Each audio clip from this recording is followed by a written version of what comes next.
candidats qui jusqu'ici nous avons reçus ne nous font pas montre ou preuve d'une expertise telle que voulue par notre société. Du coup, je ne sais pas trop ce que vous avez pensé, ainsi que Madame la DRH. Je ne sais pas. Mais moi, je pense qu'avec le peu qui nous reste encore, on peut peut-être dénicher un potentiel qui nous aidera à réaliser nos objectifs escomptés. Moi, je pense que on peut, si vous ne trouvez pas d'inconvénients, on peut faire entrer le nouveau candidat. Faites seulement, dites-moi, je vais le. Vous pouvez faire entrer M. Tchente Judas, je vous en prie. Monsieur Tchente.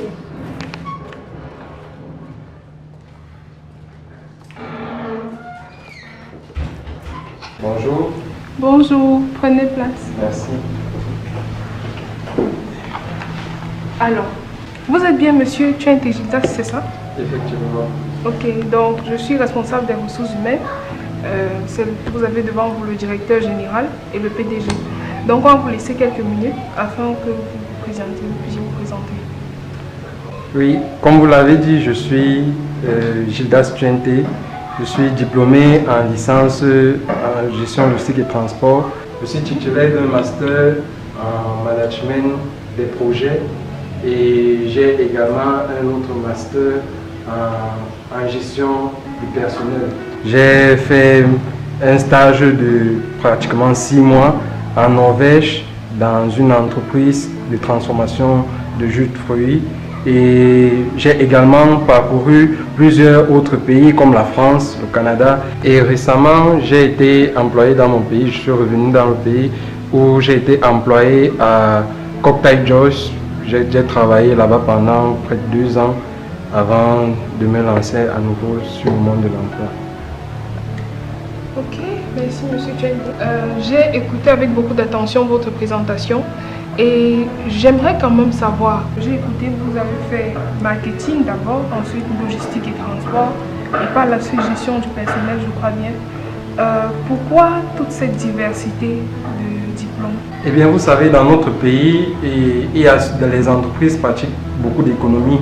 Et cette diversité me permet d'être plus compétitif lorsque j'arrive dans une entreprise. À moi seul, je peux occuper 2 postes, ce qui fait en sorte qu'un employeur faire l'économie sur un salaire. Et en dehors de ça, je suis très passionné en ce qui concerne la gestion. Tout ce qui est de gestion, c'est ma passion. Ok, merci. J'aimerais savoir, qu'est-ce que vous savez faire de manière pratique? De manière pratique, je sais organiser les tournées de livraison.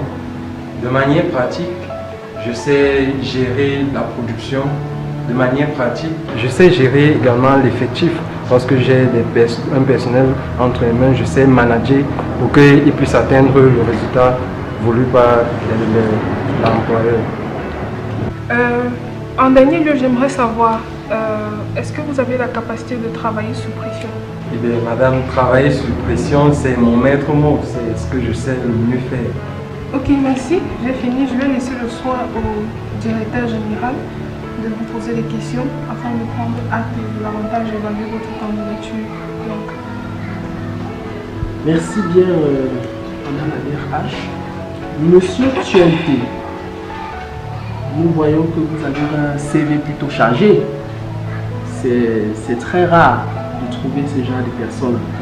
Bon, nous vous en félicitons pour cela. Tout de même, j'aimerais bien savoir, vous avez dit avoir travaillé dans une structure Cocktail Joyce. Ok. Dans cette structure, est-ce que dans votre jus, il y avait de l'avocat?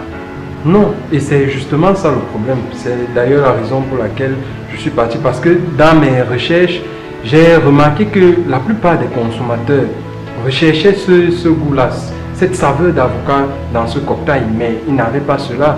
Et j'ai fait des recherches, j'ai même proposé un plan d'action pour introduire le jus, mais la société n'a pas voulu aller au-delà de mes recherches pour concrétiser. Et c'est ce qui m'a déçu. Du coup, je ne pouvais plus fonctionner avec eux. D'accord, Monsieur Tchente. Merci. Bon, nous allons continuer.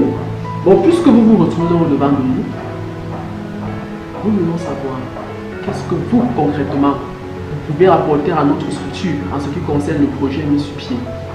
Eh bien, monsieur, vous devez savoir qu'avant de venir déposer ma demande chez vous, j'ai étudié l'activité économique de votre entreprise. Je me suis rendu compte qu'il y a beaucoup de secteurs que vous négligez.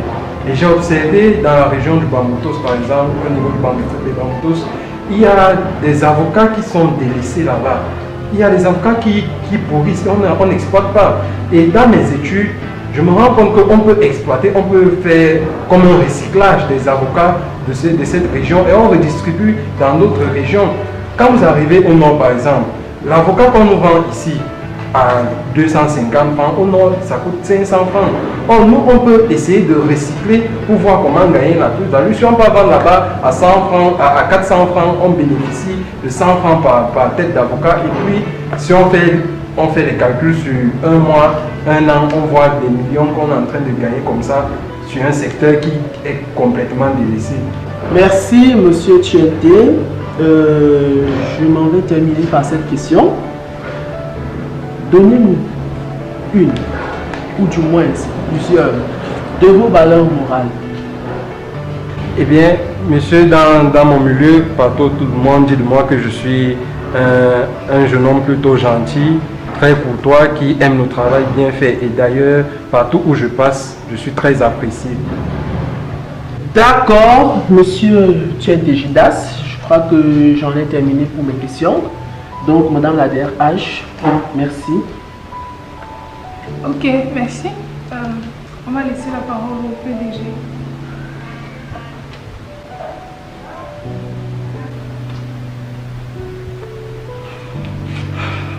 Tu peux me produire le genre d'avocat, c'est? Eh bien, monsieur le PDG, la culture dépend du terrain. Ok, merci monsieur Tchenté Gildas. Nous avons pris acte de toutes vos réponses et nous allons vous demander de nous laisser le temps d'évaluer votre candidature et nous ferons signe par un appel ou par un mail. D'accord. Bonne journée à vous. Merci, bonne journée.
Bonjour madame.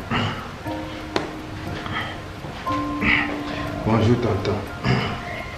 Ah papa.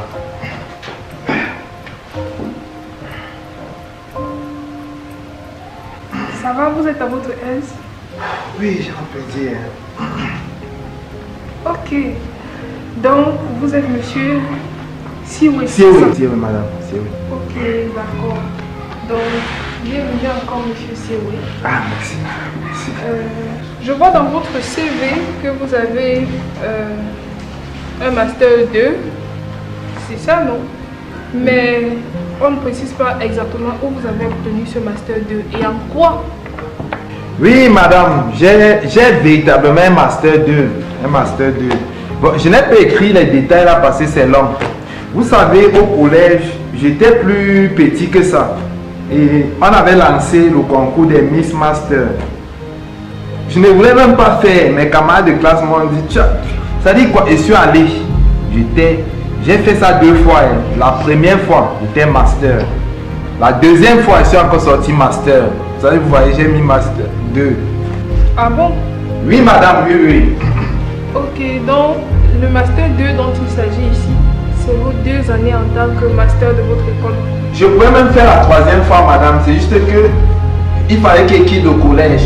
Ok, je vois également dans votre CV que vous avez une licence. Effectivement, madame, effectivement, j'ai une licence.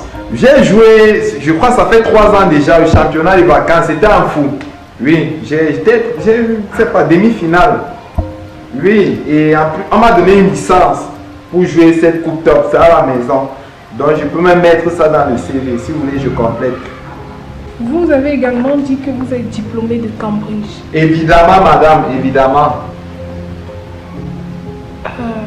Savez-vous exactement où se trouve Cambridge?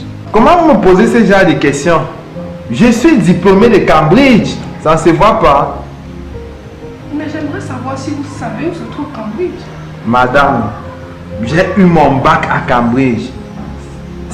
Mais, est-ce que c'est loin? J'étais en quoi, banc? C'est dans ce collège que j'ai eu mon bac, Cambridge. Donc, j'ai mis ça là-bas. Oh. Je ne suis pas venu ici mentir. Ok, monsieur Sioui. Donc, si je comprends bien, Cambridge, c'est le nom d'un collège que vous avez fréquenté à Kwaba. Effectivement, madame, c'est là où j'ai eu mon bac. Donc, je me rends compte que vous n'avez pas de qualification professionnelle concrète. Comment ça, la mère? Avec tout ce que je vous ai dit tout à l'heure, on est arrivé à demi-finale. Toi, tu me parles encore de qualification. Je ne comprends pas pourquoi, depuis que je suis arrivé, il y a les hommes, c'est une femme qui me pose les questions. Je dis mes choses, vous ne retenez rien. Maintenant, vous dites qu'elle n'a pas été qualifiée. Nous étions en demi-finale et je rentre avec ma licence dans ce tournoi. Donc, je suis qualifié. Les vrais hommes sont assis, ne me parlent pas. Voilà mon DG, lui n'a rien dit depuis. Elle fait comme si. Je vais passer la parole au directeur général qui prendra son doute poser quelques questions à son aise. Enfin. Merci, madame la DRH. Monsieur Sioui, c'est vrai, jusqu'ici, vos réponses nous embêtent. Mais bon, nous allons continuer. Vous avez dit avoir travaillé à l'ONU, c'est bien ça? Oui, monsieur le directeur, j'ai travaillé à l'ONU. À l'OMS. Oui, l'OMS. La BAD même, la Banque africaine de développement. D'accord. Et que faisiez-vous exactement? Ah, monsieur le directeur, vous savez, le paludisme cause de plus en plus de problèmes dans la société. Et les Nations Unies avaient justement un projet pour réduire le taux de paludisme. Nous sommes venus, j'étais au quartier là, on m'a appelé. On avait besoin des agents pour distribuer les moustiquaires. Donc on a travaillé ensemble. Vous pouvez même demander à monsieur Durand. On se connaît, le blanc qui était. On s'asseyait, mais on a même bu le matango ensemble. Et vous avez bu le matango ensemble? Oui, avec monsieur Durand. Ok, vous buvez ça ensemble.